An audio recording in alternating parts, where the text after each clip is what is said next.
Hey guys, welcome to Health. Let's check out this video called. This is a video that was suggested to me by one of my subscribers. He actually suggested me another video that was like 40 minutes long. I just couldn't, man. When I do reactions, I do shitload of reactions because I only upload once a week. So I do shitload of them and really get tired by the end of final one or two reactions. I really get tired. Okay, so I can't do 40-minute long reactions. Please don't suggest me stuff like that is long as fuck, unless it's like super interesting. But even then I would be like, what, but whatever. Okay, but let's watch this thing. This is much smaller, very small. In fact, I would like to watch another video on the same topic as well. It's called What is Yog Sothoth? Okay, I don't know what that is. It looks like a creature. Is it powerful? It's supposed to be powerful, I guess. And we're gonna watch how powerful is Yog Sothoth as well. That's another video. Okay, so let's just watch this. What is Yog Sothoth? Because I don't know what that is. It looks like some crazy creature. It looks like the Thing from the Thing movie. We don't know how it actually looks like, but because it's unknown, it could be looking like anything. This shit reminds me of that. So let's go. 3, 2, 1, let's go. Okay, Yog Sothoth. What is that? What does that even mean? What's that name? All right, whatever. Okay, let's go. 3, 2, 1, let's go. What is Yog Sothoth? The Cthulhu mythos. In a world where in the physical universe all dimensions beyond the regular 3 can be accessed through reflections from special mirrors on Earth, we are told that every example of space is merely an infinitesimal slice of a higher dimensional space up to the reachless heights of archetypal infinity, which makes the physical universe outer-versal in nature. The dreamland is a place only accessible through sleep and dreaming, transcends the physical universe entirely, as beings of higher and lower dimensions can perceive and comprehend each other here. Hypnos, a god in the dreamlands, along with the narrator of the story, want to see what lies beyond this world. They travel up through the dreamlands in such a way that cannot be described and has no distinct and defined existence, only being able to describe the experience as soaring or plunging, as they travel up through the layers, with each one seeming like a dream to the last, beyond all thought and entity, with Hypnos believing he can rule over everything in existence at this point, until they reach it. The final layer, the last barrier. Wow. The last one. Hypnos alone travels past this final barrier, as the narrator of the story is unable to, and is sent back to the waking world. When Hypnos returns, he describes what he saw as horrific beyond comprehension, as he begs the narrator to never fall asleep again. After years of fighting, Hypnos falls into a deep sleep and never wakes up again. This boundless being dies from whatever he saw beyond that final barrier. But what did he see? He witnessed the court of Sothoth, that last amorphous blight of the nethermost confusion that blasphemes and bubbles at the center of all infinity. As the boundless demon Sultan sits in the middle of infinity, as the creatures around him dance to the horrific playing of a demonic flute. Just going there can make boundless entities lose their minds and ultimately die. But that's when somebody tries to do it again. After hearing the stories of Hypnos, Randolph Carter wanted to see what he saw as he falls asleep and travels to the dreamlands. Randolph Carter took the same method as Hypnos as he travels up through the layers of the dreamlands. After transcending an infinite hierarchy of dreams, he got the same feeling as Hypnos, as if he was the god of it all. Randolph Carter reaches the last barrier and crosses it, and after opening his eyes, he sees the god at the center of all infinity. Even though he's standing in the presence of the demon Sultan, he doesn't die.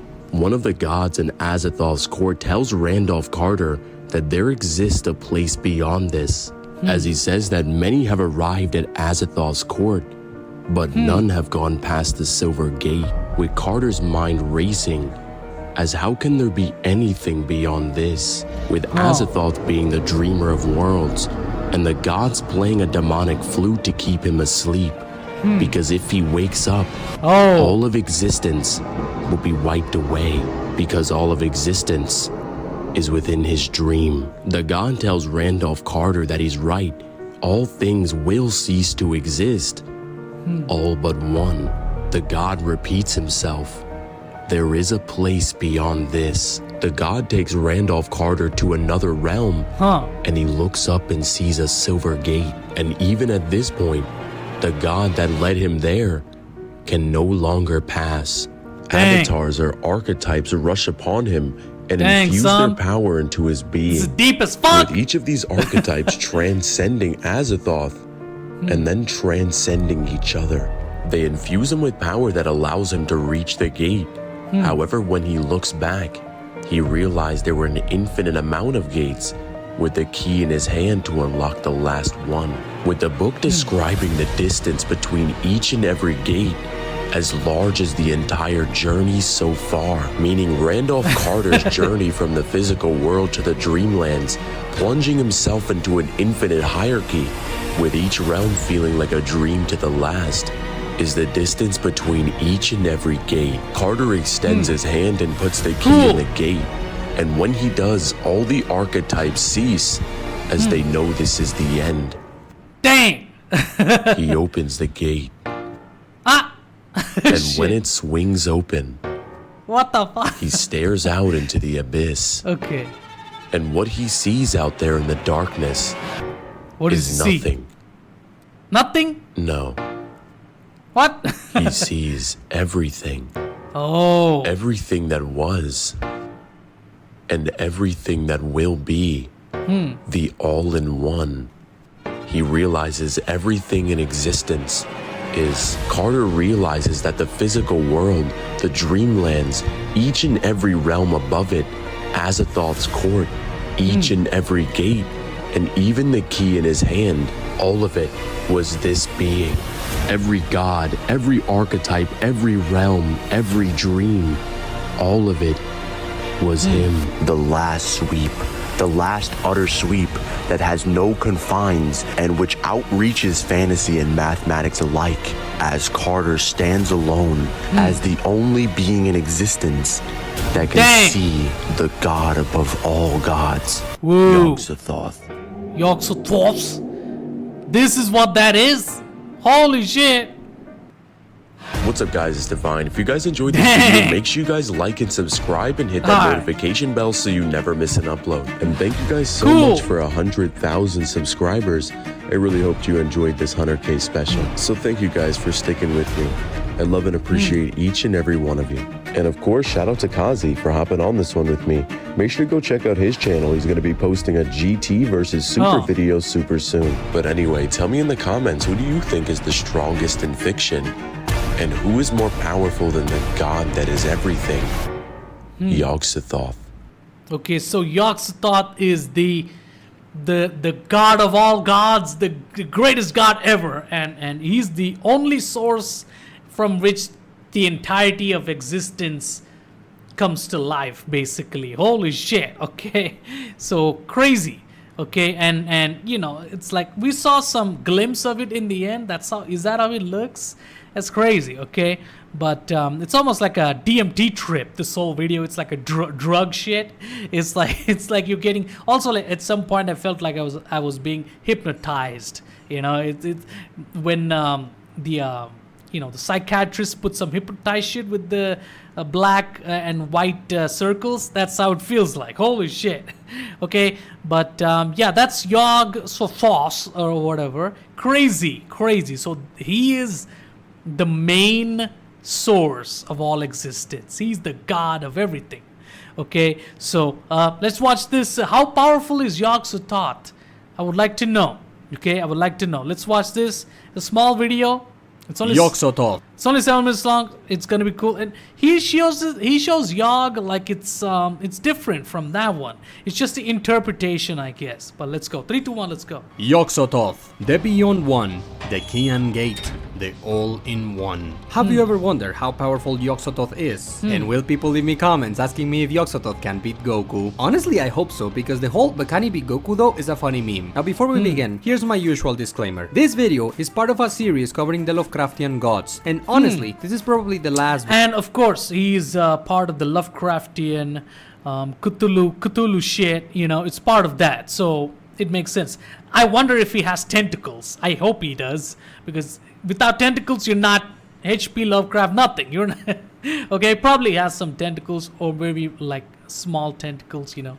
Video in that series. If you have not watched my previous videos, please watch them. You can find a playlist in the description. I am not trying to farm views here. To truly grasp the power of Yog-Sothoth, watching my previous videos is required. Now usually before I talk about powers, I like to cover the story of the character. Unfortunately, this time I cannot do that. Not because I don't want to, but because Lovecraft did not give us much information about Yog-Sothoth. We know some very minute things about him, but that's not enough to form a narrative. So without a story to recount, we can jump straight away to his powers. Yog-Sothoth is the strongest thing in the fictional setting created by Lovecraft. But what exactly is it that makes me declare Yog-Sothoth as the strongest? Well, actually, it's very simple. Yog-Sothoth is the entirety of the fictional setting created by Lovecraft combined. From the smallest of bugs to the greatest of deities, everything in this setting is Yog-Sothoth. Imagine if all of Dragon Ball was a single guy, the two Xenos, the angels, the gods of destruction, all mortals, the 12 universes, all timelines. Imagine if everything in Dragon Ball was fused into a single being. Imagine if all of DC Comics was a single guy, all of Marvel, or Pokemon, Digimon, whatever franchise you want. If there is a character that is the entire setting combined, that character would not just be strong, but it would be the strongest thing in that setting.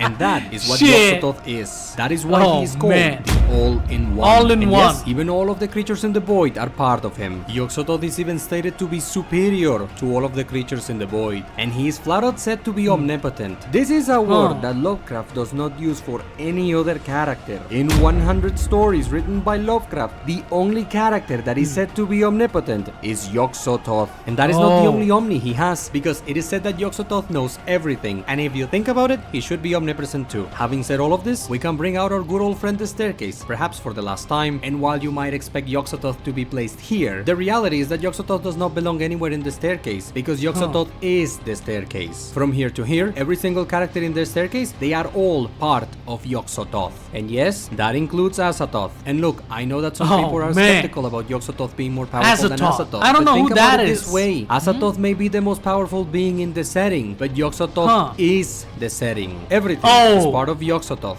including Azathoth. And that's really He's your dad. We just covered the reason why he's the strongest in the verse, but there is still some very minor powers we can talk about. Honestly, doing this is a waste of time. Yog-Sothoth is the entire setting. If a character in this setting can do something, Yog-Sothoth can do it too. But I like giving as much information as I can, so here are some very minor things Yog-Sothoth can do. Yog-Sothoth can take on avatar forms and enter the material sphere at will. Presumably using one of these avatars is how Yog-Sothoth impregnates a female human and has a son. Speaking of, the son of Yog-Sothoth is said to be immune to fire, so Yog-Sothoth should be as well. In addition, from Yog-Sothoth's perspective, a dreamer is insignificant, and the gods of Earth Yog-Sothoth considers small too. And lastly, Yog-Sothoth is very smart and capable of conversing with you. And that is it. Like I said, these are all very tiny things, but I like giving as much information as I can. Now, the video is not done. I still have things to say about Yog-Sothoth, but the rest of this video does not have to do with his powers. That said, let's continue and bring up the map I made. You see, between the Ordered Universe and the Void, there is this thing called the Ultimate Gate. But what my map does not show is that between the Ultimate Gate and the Ordered Universe, there is a bunch more gates. To be precise, there is an infinite amount. When I first made this map, I purposely did not include this because I thought it would make things too convoluted, and my goal with this map was to represent the cosmology in the most simple way possible. Now, all of these gates, which Lovecraft called Gates of Slumber, are higher planes of existence, each transcendental to the previous one. And beyond all of these gates, as the name suggests, you find the Ultimate Gate. It is in the Ultimate Gate where Yog-Sothoth lives. In fact, the Ultimate Gate is Yog-Sothoth. You can think of the Ultimate Gate as Yog-Sothoth's body. What's really interesting is that the Ultimate Gate is pure light. Evil light, because Yog-Sothoth is evil, but light nonetheless, and the creatures in the void are weak to light. So it is actually Yog-Sothoth. It is actually the Ultimate Gate that prevents the creatures in the void from leaking into the Ordered Universe. That is why Yog-Sothoth is said to be the Guardian and the Gate. The question is, why is Yog-Sothoth doing this? He is clearly evil. What does he care about the Ordered Universe? In fact, why doesn't he destroy the Ordered Universe himself? And since we are asking questions, it is said that Yog-Sothoth feeds you to the creatures creatures in the void if you seek him out. But why does he do this? Why does he bother feeding these creatures? All of these are good questions. Unfortunately, Lovecraft does not provide an answer to any of them. That does not mean we cannot come up with our own explanations, and you better believe I have my own headcanon. But officially, we do not know why Yog-Sothoth does the things he does. We also don't know anything about his birth. Lovecraft tells us that Yog-Sothoth knows when the creatures of the void were born. But does Yog-Sothoth know that because he's omniscient? Or does he know that because he was there to witness it, and therefore he is older than the other gods? Which, by the way, the creatures of the void are older than time itself. Is Yog-Sothoth older than the other gods? We don't know. Alright, enough asking questions. Let's do the miscellaneous section. Here are some little bits of information that have to do with Yog-Sothoth. For starters, Yog-Sothoth's true name is not Yog-Sothoth. He is known by other names like Yog-Sothoth and the Beyond One. But in universe, the people of Earth know him by the name Yog-Sothoth. Speaking of Earth, in this verse, there are people on Earth who legitimately worship Yog-Sothoth. Moving on to his appearance, Yog-Sothoth is said to look like orbs of light, but this is an in-universe artistic representation. His actual appearance is just light. Alright, that would pretty much do it. This would be a great point to end the video, but I want to address the Supreme Archetype nonsense. I don't know who started this, but I see it every now and then. For some reason, some people claim that in the fictional setting created by Lovecraft, there is this super special secret character called the Supreme Archetype. And they claim that this character is more powerful than Yog-Sothoth and Azathoth combined. And they also say that this Supreme Archetype is actually the quote-unquote final boss of this verse. I don't know where people get this, but it's clearly a widespread enough misconception that I've seen it being mentioned a couple of times. It's not just a final boss. This either has never read through the gates of the Silver Key or severely lacks reading comprehension. No offense. In case you need to hear this, the Supreme Archetype is Yog-Sothoth. The Supreme Archetype is not a separate character. Alright, that does it for Yog-Sothoth. And that does it for this verse in general. I covered the big five. Those are the ones most people care about, so we are done. Now, could I make videos on other minor things? Of course. Am I going to do it? Probably not. So let's close this with some final thoughts. First, to answer the question of this video, Yog-Sothoth has all the strongths. Be it the big ones or the small ones, he has all the strengths. As for the Lovecraftian gods in general, the other gods are very powerful. It does not surprise me that a lot of people think that the Lovecraftian gods are the strongest characters in fiction. They are not, by the way, but I understand why a lot of people think they are. Just a dreamer would be incredibly strong in any other fictional setting. You drop a dreamer in almost any other verse, and the dreamer either automatically becomes the strongest thing in that verse or in the top 10. And a dreamer is laughably insignificant compared with the other gods. So I understand why so many people think the Lovecraftian gods are the strongest in fiction. Again, let me repeat this. They are not, but I understand why a lot of people say this. All in all, this is a very cool verse. Very strong, generally well written, and full of very interesting ideas.